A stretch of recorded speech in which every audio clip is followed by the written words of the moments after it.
Buenas noches, somos el grupo 1 y vamos a estar hablando acerca del concepto de proyecto.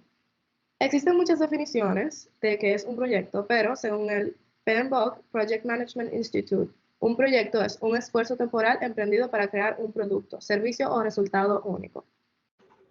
Existen lo que son los tres objetivos de un proyecto, también llamado la triple restricción o triángulo de hierro. Consiste en entregar los específicos, lo que sería el alcance, una fecha límite, lo que sería el tiempo, y un presupuesto específico, lo que sería el costo. Las características universales de un proyecto consisten en que cada proyecto es único.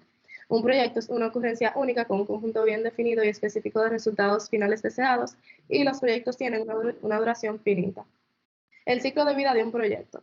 El ciclo de vida del proyecto es un concepto estándar de un proyecto en el que pasa por una fase de puesta en marcha, una fase de construcción, una fase de maduración y una fase de terminación. Capítulo 2. Cuando hablamos de gestión de proyectos organizativos, hablamos de cuando no se denota la gestión de proyectos de manera genérica, sino más bien como un marco para ejecutar estrategias a través de proyectos combinando los sistemas de gestión, programas y proyectos. Sus partes de realización son de inicio, planificación y ejecución de la fase del proyecto. Tenemos la selección de proyectos, que es el proceso de evaluar proyectos propuestos o grupos de proyectos y luego elegir e implementarlos según el conjunto de ellos para que se logren los objetivos estratégicos de la organización. Esto cuenta como un proceso sistemático. Los puntos claves de esta unidad son que el papel de los proyectos es el de lograr metas y la estrategia de la organización es fundamental. Otro punto es que el proceso de portafolio de proyectos de 8 pasos es una forma eficaz de seleccionar y gestionar proyectos que estén vinculados a los objetivos de organización.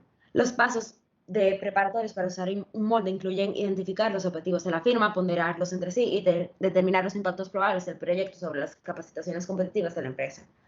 Los moldes de selección de proyectos generalmente se pueden clasificar como numéricos o no numéricos. Los moldes numéricos se subdividen en categorías de rentabilidad, puntuación, análisis de ventana de oportunidad y planificación impulsada por el descubrimiento.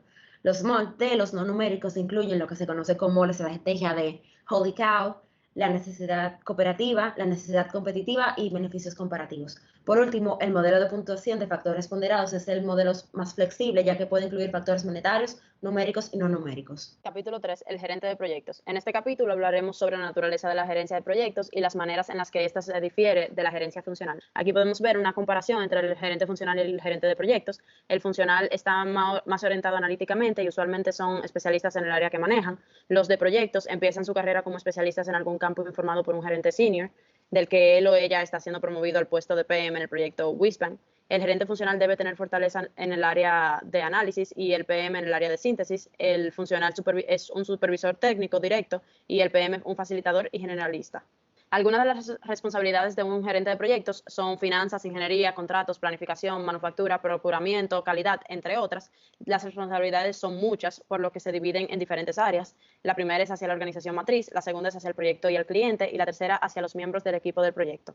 Un problema para los PM es que el personal utilizado para el proyecto debe ser prestado, entre comillas, de alguna parte de la organización, de algún departamento funcional.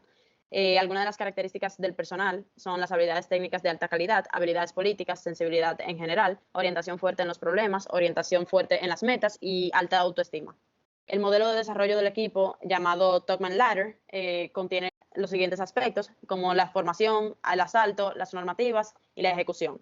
Los PM lidian con obstáculos como cambio en el alcance del proyecto, costo del proyecto, cuando los proyectos son altamente complejos, las partes interesadas y los miembros del equipo y la comunicación.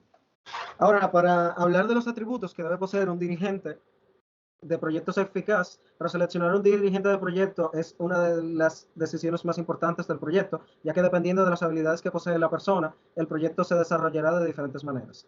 Algunos de los atributos que debe tener un PM son madurez, liderazgo, preparación técnica profesional relacionada con el proyecto a llevar a cabo, experiencia en diferentes áreas. Aunque estos son importantes, los atributos vitales que debe tener un PM son credibilidad. En este caso existen dos tipos de credibilidad, credibilidad técnica y credibilidad administrativa. En el caso de los problemas, por diferencia de culturas, a veces los proyectos requieren la cooperación de grupos o personas de diferentes países. El PM debe mediar en estos casos a la hora de que surjan conflictos dentro del equipo. Debe haber interés para desarrollar el proyecto y ganas de aprender acerca de las nuevas oportunidades de crecimiento, además de interés emocional.